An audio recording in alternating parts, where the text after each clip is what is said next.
The 982nd edition of the MMA Gambling Podcast on the Sports Gambling Podcast Network is brought to you by Underdog.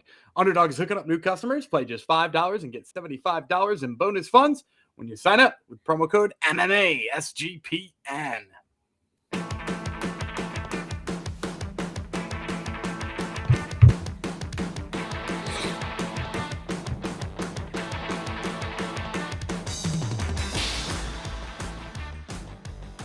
Yo, Degenerinos, welcome up to 582. Is that what we decided? Yeah, 582. Of the 982. 982. Oh my gosh. You just knocked off 400 episodes. Holy moly. Yeah, we're almost at 1,000, ladies and gentlemen. 982 of the MMA Gambling Podcast. It's a good starting to the show. I am Jeff Bandana Fox. With me, Daniel Gummy Reland. This dedicated, I know he just got one, but this dedicated to the MMA upside again because he shared that he was among the top 6% of our viewers this year, which led me to ask, who are these other freaks that pay more attention to us than MMA upside? And do they just have us on a loop? It's a scary thought because that guy is committed. He is the most committed. I refuse to should be believe committed. The stats. He should be committed is what I meant. I think the stats are faulty. I think maybe he's multi-platforming us. Maybe that's the thing. Maybe that's true. He's hitting YouTube, he's hitting Spotify, and he's spreading things out. Maybe that's the problem. As you all should be doing. You should be multi-platforming us for sure. We in case you missed us, we only did 4 episodes last week. In case you missed us, well, we're back to 5 this week. We don't care if there's a holiday. We're going to give you 5 episodes regardless because there's plenty of MMA to cover. Starting with today, this is the finally the dream showdown that we've all been waiting for. Going to be Brave versus ATF. Finally, eh? It's not Brave versus ATF. It's Brave and No. ATF. It is so Brave does a lot of They do a lot of co-promotions anyway. Yeah. And for people who don't know, it's usually ATFC, to be honest. I know I know Tapology listed at ATF, but ATFC is one of the bigger promotions for, what is it? Kazakhstan? Is it Kazakhstan's big promotion? I mean, more Fighting Championship is what it stands for. I'll find out for you. I'm pretty sure it's Kazakhstan's big promotion. Middle Eastern part of the world. Of course. Uzbek. So yeah, it's Uzbekistan. Sorry. That's probably different and probably offensive in some way, shape, or form to somebody. Bukhara, Uzbekistan is the headquarters. So yes. Yep. So it's Uzbekistan's big. Kazakhstan's big promotion is Octagon with a C. Sorry, I should have got right. Okay. But yeah. So it's Uzbekistan's big promotion, and Brave has been pretty good at co-promoting. Like they're all about it, right? Like we saw them go to China and do the same thing. They did so in Romania not that long ago. So like they find like a local promotion and like co-promote with it, which has been a really good way for them to get in as many countries as possible. And here we have them in Uzbekistan 2 days before Christmas. Yeah, there you go. I'm not sure if Christmas is a big thing in Uzbekistan or not. I'm not really sure. It's just a weird time for a fighting event. That's all I'm saying. It's just like, usually this is when people take breaks and they're exactly. Wednesday fight card, Tuesday fight card. Yeah. This is super. It's Tuesday. Yeah. Tuesday morning. So yeah, this is super Degen special. We appreciate it, of course. Very much so. I would argue any promotion not named the UFC should do joint stuff with anyone who's willing to do it. I wouldn't say anybody who's willing to do it, but yes, they should be more open to the idea of co-promoting. Yes, maybe not. Only for Samurai Fighthouse. In that case, then you're like, yes, sign me up. All right, we only got 7 bouts on the card currently. What we're going to cover 5 of them. Main event actually is a Brave versus ATFC bout, which is fine. With one person, there's one person of the 10 fighters we're going to talk about in full. One person's name doesn't end with a V at the end of it. So I think 8 of them end in OV as well. So yeah, it's a very heavy fight card. So we should probably dive into it after. Reminder, you can get access to all our free picks and podcasts in one convenient place, the SGPN app. Download it for free in your app store. Just type in SGPN. All right, as Gumby said, we're going to Uzbekistan just before Christmas. We'll have time to get back. Don't worry. Bukhara, Uzbekistan, because we're just virtually going there. It's Brave CF 103 and ATF C. Gumby says it's C, even though the poster doesn't say it. 27. Bukhara, Uzbekistan. Never been there. Have you ever been there, Gumby? No, of course not. Of course not. All right, Tuesday morning, 6 a.m. This is a super Degen special. Hopefully you are not working this week. good viewer and or listener, hopefully your only job is to gamble and watch MMA, because this is a perfect spot for that. So 6 a.m. start time. Brave, is it pay-per-view on their site, or is it so YouTube? they usually the last one event they had, they did everything free on YouTube until it got to title fights. So Okay. I've got I'm not 100% sure, but I still got a little bit of hope that you might be able to get most of the stuff free before it gets behind the paywall for some of the top fights. Because the MMA upside will be asking us, how do I watch this? So maybe I'll get the intern to check into it. I'll gives you some winning plays. No odds yet. Usually we can get Brave odds, so I would assume we would get odds for this event as well. Especially being the Tuesday before Christmas with nothing else running. What else are they gonna? Oh yeah, that Christmas was always actually Christmas during the pandemic was the darkest time of all for there was like Russian female volleyball. I think we watched Romanian. We did a Romanian badminton thing. Yeah, one time. Yep. It's true.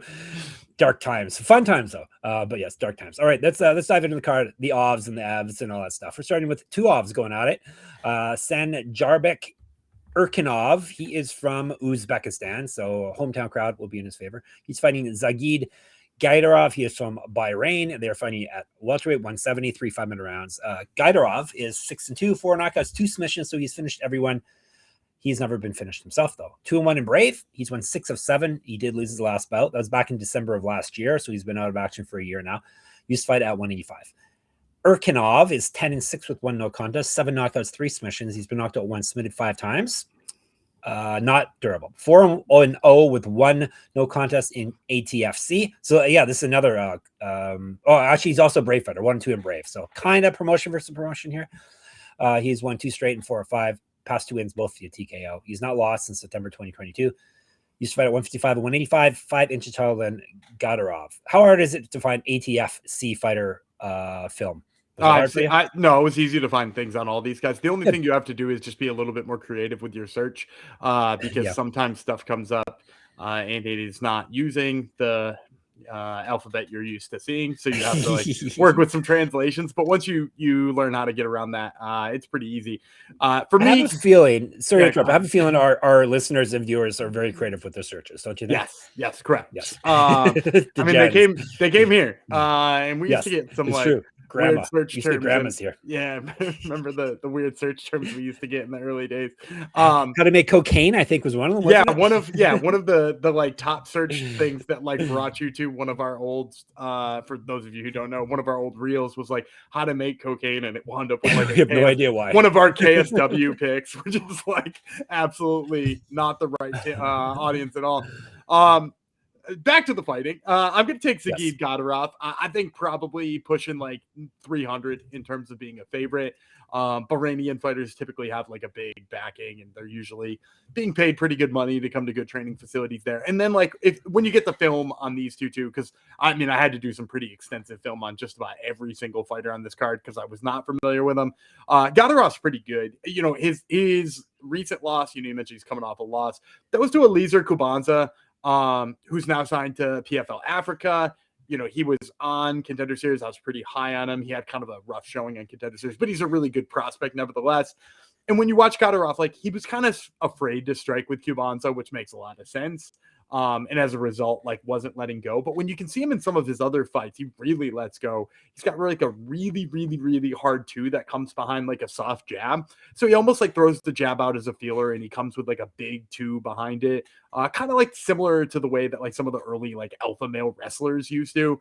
He's got a decent wrestling game. A lot of it is trip based, which I can give or take the trip base as long as you've got some pretty, I like an inside trip much more than I like an outside trip because it usually shows a higher level of skill and it's going to work on a better fighter.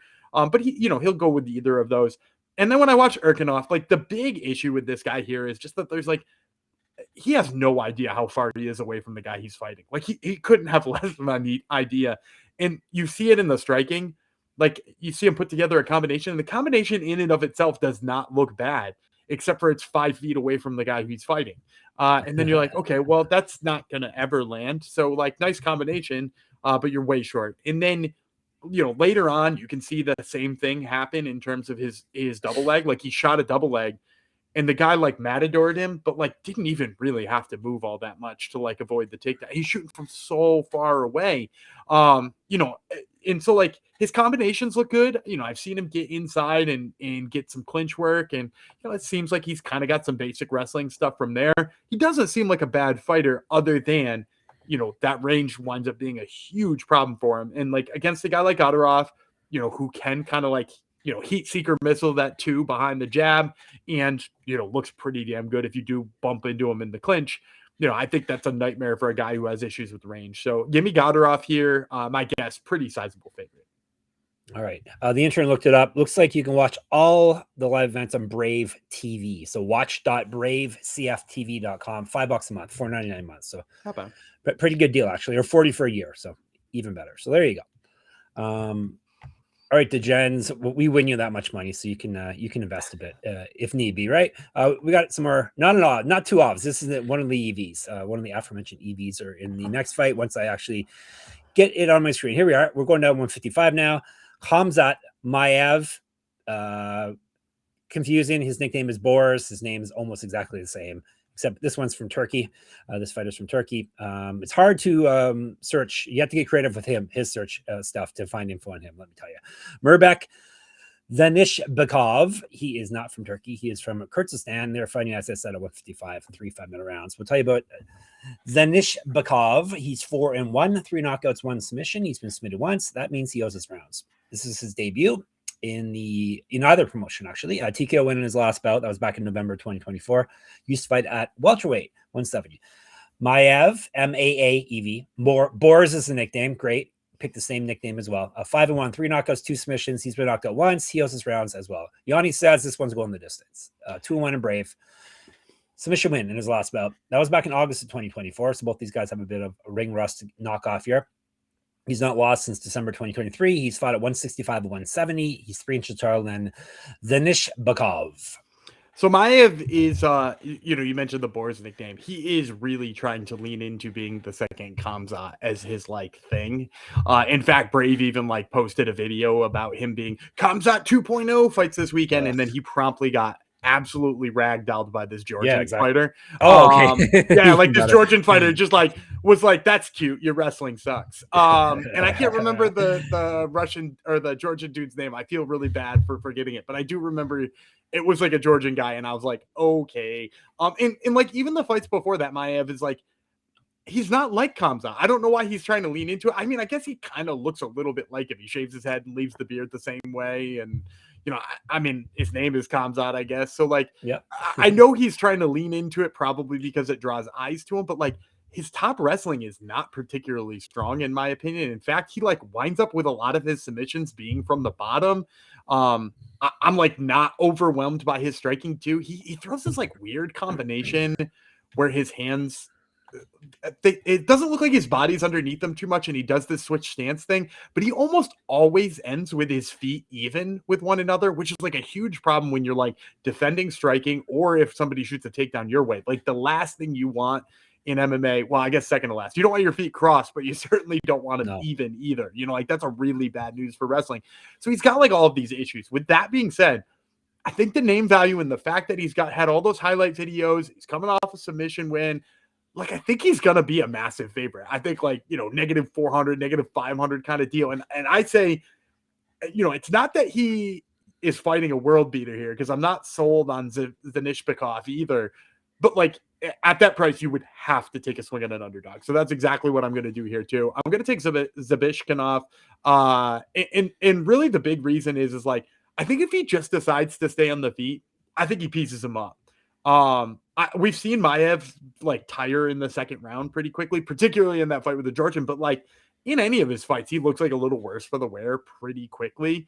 And then in addition to that too, maybe that's him trying to, mimic Khamzat as much as he could. Remember when Khamzat didn't have a second round in him? Yes, I do remember that. Early in his career. And then like he also dropped out of his last fight with a health impairments. So there you go. Maybe he's doing it all. He's right there. But Zhenishbekov, he's got really good cardio.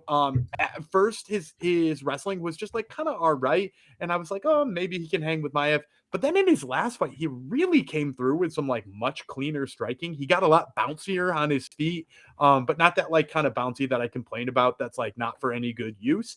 He was getting in and out of range well. It was forcing the guy who was fighting him, who really wanted to wrestle, to like make some choices, and he clipped him a couple of times in the hand. So, I think if he can do that to his last opponent and is clearly showing gains there, I just want him to stay out of like top guard against Maaev, because Maev's like triangles and arm bars from there are pretty good.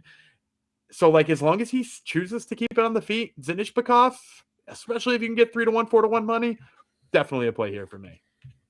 According to Tapology, you're going to 91% on Maaev. Yeah, people think this Maaev guy is Khamzat again. And he's, man, I would just encourage anybody who thinks that to just go watch his fight. I'm going to have to, if you've got Tapology open, give me the name of the Georgian guy, because I feel bad that I'm forgetting. I want to say like Abdrashitov is the name. Well, yeah, that sounds about right. Yeah, it sounds like a stereotype, but Georgian. He lost to Nika Kuprashvili. Kuprashvili? Kuprashvili, yes. Okay, shout out to that guy. He ragdolled him, and it was a lot of fun to watch. Both the first and the second time. I guess they don't have any dictators in Turkey. That's the one thing that this Khamzat's missing, right? He needs a strong man. Is it Khamzat from Sweden though? Yeah, right. Yeah, the Swedish dictator. Which this guy's from Turkey. So all right, perfect. All right. Big dog, hopefully. Looks that way at the very least, if Tapology is of any whatever word I'm looking for. Let's tell you about Kalshi. I'm looking for that word. Kalshi. We're just partnered up with Kalshi, a real money prediction market, legal in all 50 states. So in all 50 states, you can trade tons of markets in sports, including NFL, college football, college basketball, NBA, NHL, and more. Plus, you can even trade props like first touchdowns. Besides sports, they have tons of other markets, including politics, entertainment. Hell, they even have weather props. Weather up here is frightful. I think they could have predicted that though. Kalshi, you can trade anything. Gumby has some cool things that you can trade. If you check sportsgamblingpodcast.com, check out Gumby's articles that he's been doing on Kalshi. Is that going to be a weekly thing or it's a weekly thing for the time being, and we're gonna lean a little bit more into the NBA or the NFL awards market too, so make sure you're keeping an eye on that. All right, so that's at sportsgamblingpodcast.com. And going back to Kalshi, new Kalshi customers get $20 when they use promo code SGPN. So that's Kalshi, Kalshi, promo code SGPN. And Underdog is your home for pick'em entries where you can win up to 5,000 times your entry. Underdog has you covered this holiday season with Underdog Unwrapped. You'll unwrap tons of promos all throughout the holidays. Gummy's going to wrap up, and then you can unwrap his winning play for you right now. Yeah, I've been leading into the Hawks, Jalen Johnson, and they're playing the Nuggets here on, we're going to say Saturday, because we're going to drop this episode on Saturday. And he has been flirting with or getting a triple-double every single time he's on the court. He's got 4 in the last 5 games, and he was only an assist short in the other one. So let's go with, get this, because you're going to get a nice multiplier on this. Let's go with Jalen Johnson, higher than half a triple-double. All right. Underdog's got a brand new offer for new customers. Play just $5 and get $75 in bonus funds when you sign up with our code MMASGPN. Let's go back to Uzbekistan. Not something I say that often, but hey, there you go. We've got some more OVs. Surprised? Nizambek Abdrashitov. Shit is right there in his name, Gumby. Abdrashitov. He's fighting Abdurakhmon Gafurov. So the shit guy, he's from Kyrgyzstan. Is that his nickname? The shit guy, maybe. Gafurov. I'm not going there. You go there. Gafurov, he's from Uzbekistan. He can't find me up here in Canada, can he? They're fighting 3 5-minute rounds, 155. I don't care how small he is. I'm not fighting this Shitov guy. All right, Gafurov, 6-3 with 1 no contest, 1 knockout, 4 submissions. He's been knocked out once, submitted twice. Not durable. 2-0 in ATFC. Win-loss win over his last 3. 3-2 with 1 no contest over his last 6. Submission win in his last bout. He has not lost since November 2022. He's fought at 135 and 145. Abdrashitov, 10-3, 4 knockouts, 4 submissions. He's been knocked out once, submitted twice. Not durable either. 0-1 and Brave. He's won 3 of 4. TKO loss in his last bout. That was back in May of 2023. So he's been out of action for quite a while now, 2.5 years. He's not won since November 2022. He used to fight at 135 and 145. 2015 pro MMA debut. 2 years younger than Gafurov. You know, sometimes when we do UFC fights and you're like, I don't want to pick either of these guys. Yes. I kind of hear on this Abdrashitov versus Gafurov fight because go with the Ov. You know, I watched Abdrashitov and like he got knocked out by a flying knee 2 years ago and then just decided not to fight for 2 years. And then Gafurov almost did the exact That's what I would thing. do. Oh, Gafurov did almost the same thing. He lost in a Niza fight, which is like a bigger promotion out in the Middle East too. You know, he got beaten in a Niza fight, took 2 years off, and came back and fought a dude who was 0-0 in his return fight. So like, he's not necessarily like running out here to fight killers either. So like, both guys kind of, you know, strike me as like maybe they need to rethink their career a little bit, but Abdrashitov is ultimately who I'm going to go with. My guess is he's probably the favorite here in like the early -200s. Abdrashitov like throws really nice high kicks. In fact, his kicking game all over is pretty good. He throws them to the body as well. And the thing I like about Abdrashitov is like when he gets taken down, he gets right back up. I do think he's kind of had an issue before with people getting to his hips. Even some of the bad opposition he's fought, like he fought in this organization Open FC, and I just kept seeing this like, you know, 2-3 opponent or something like that get to his hips, and I'm like, man, he really shouldn't be letting him get in there. But I think it was just because he like trusted he could get out of it or get back up if that guy took him down. And then Gafurov, you know, he's a guy who would rather shoot takedowns all the time. You know, I watched him in that fight with the 0-0 guy that he recently had, and like he took the guy down, but the guy got right back up. And it's a guy's first pro fight, which you'd hate to see. But he got right back up. And Gafurov looked like kind of labored after that point. Like he looked kind of tired. And he wound up finishing with like a very BJJ 101 Kimura. And you're like, I don't know. So like, is that going to keep working against people? And he goes to the Kimura a lot. Which is just like, it's just like such a low percentage MMA move for me. So for me, I think Gafurov's probably going to shoot takedowns. And even if he gets to the hips of Abdrashitov early, I think Abdrashitov is just going to work his way back up. And then you're going to see like a very exhausted Gafurov. And if that's the case, like Abdrashitov should like just rip him with kicks until he wins. So I'm going to take Abdrashitov based on cardio and kicks, but 2 years off after being flying knee KO'd certainly is not cause for super confidence. Yep. Okay. We were to our co-main event again. Sardor, not again, for the first time. Sardor, let me see. Khudoyberdiev. Yeah. Khudoyberdiev. Koshen Akanov. 3 5-minute rounds, 145. Khudoyberdiev is from Uzbekistan. Everyone's from there on this card, though. Akanov, he is from Kazakhstan. 3 5-minute rounds, 145. We'll tell you about the Kazakhstani fighter, the Kazakh fighter, Akanov, 6-1 with 1 no contest, 4 knockouts, 1 submission. He's been submitted once. This is his debut in either promotion. He's won 2 of 3 submission loss in his last bout. However, that was in one championship, the biggest promotion in the world, where he went 0-1. He's fought at 135, 155, 5 years younger than Khudoyberdiev. He's an inch taller. Khudoyberdiev, Tiger. Finally, we have our first nickname of the fight card. Tiger is 9-3, 2 knockouts, 3 submissions. He has been submitted once. This is his debut as well. In either promotion, he's won 2 straight, 4 of 5. TKO win in his last bout. Regional champ. Used to fight at 155.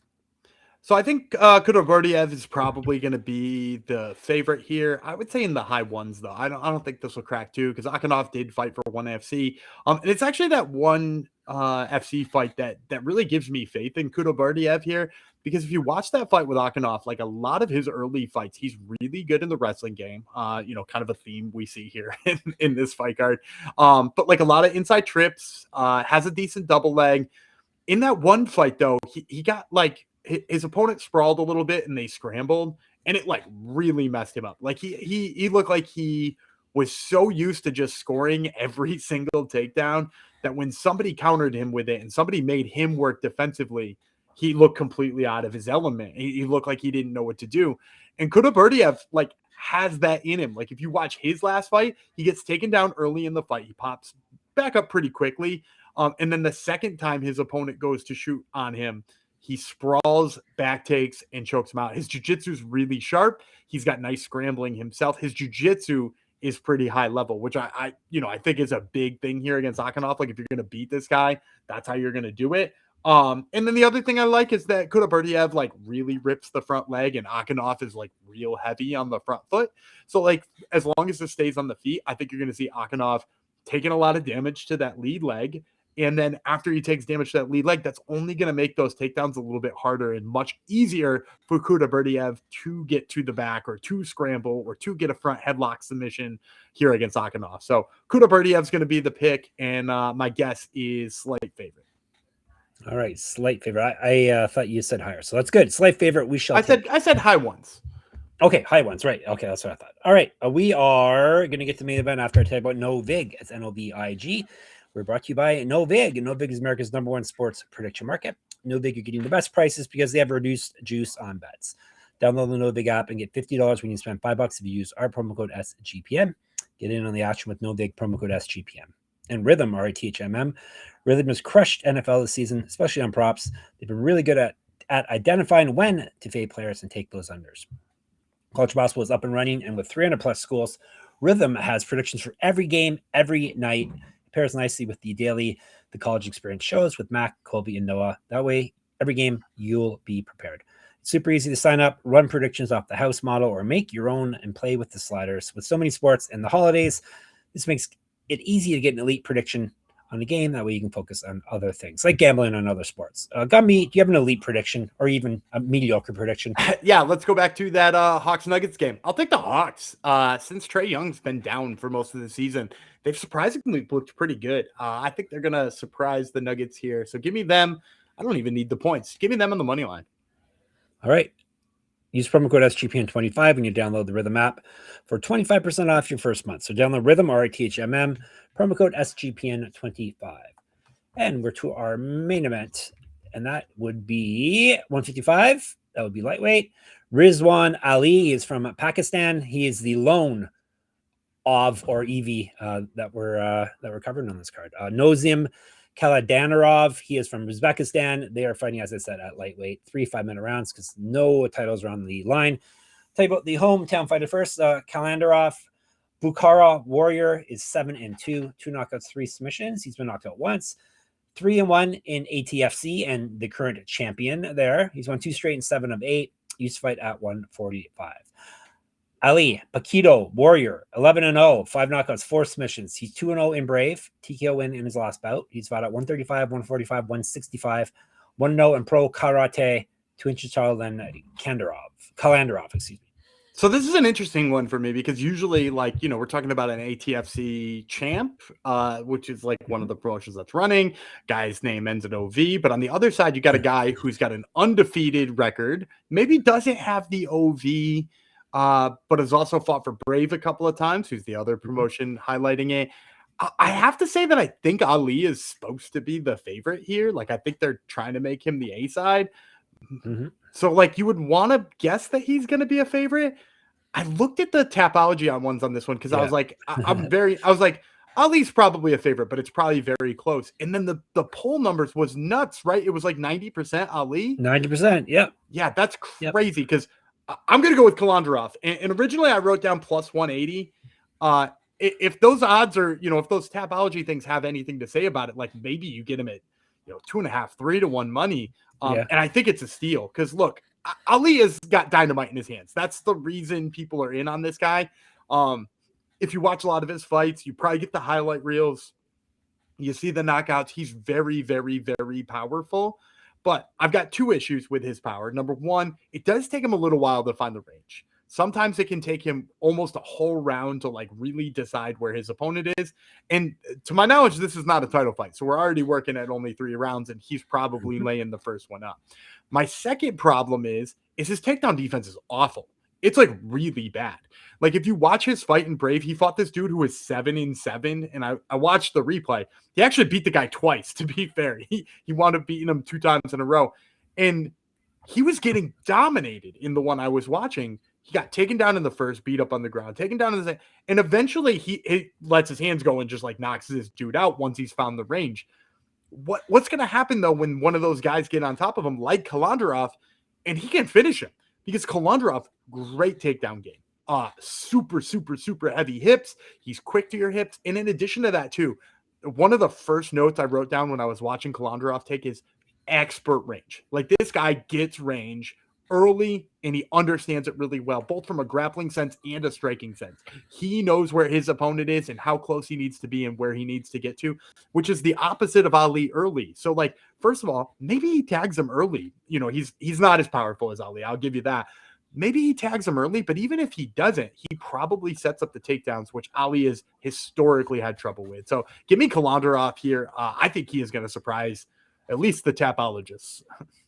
Nice. All right, recap. Kalandarov, Khudoyberdiev, Abdrashitov, Zhenishbekov, and Gaidarov. That's a lot of ovs and a lot of fun names to say. All right, Gumby, lightning round. Not much to choose from. Do you have plays for the other two fights or not? Sure. I got Ismail Khan. He's a Pakistani fighter who his nickname's Volcano. A lot of fun.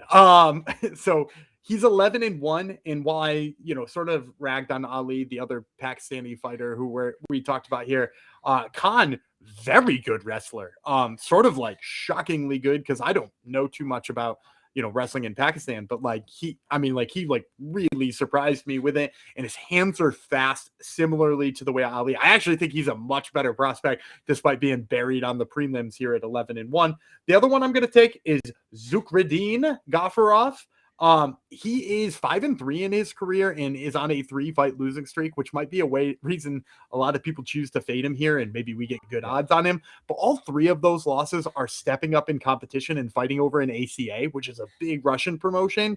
And they're kind of giving him the step back down treatment here. And I've always thought he was kind of a good prospect, but just kind of got too much to handle at 5-0. And now he's sitting at 5-3, and maybe we can exploit that. So that's Zukridin, Gaidarov, and Ismail Khan as my two lightning round plays.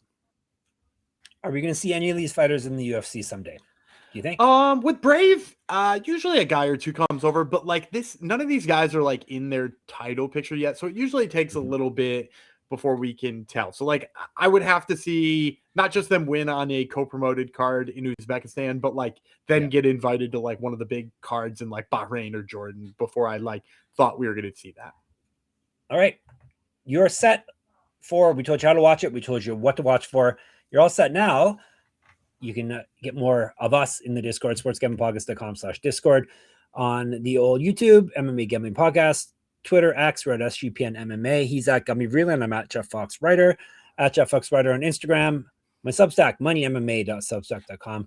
Gummy's other podcast, Top Turtle MMA. I just listened to his most recent episode. It's a fun one because tell the people why it's fun.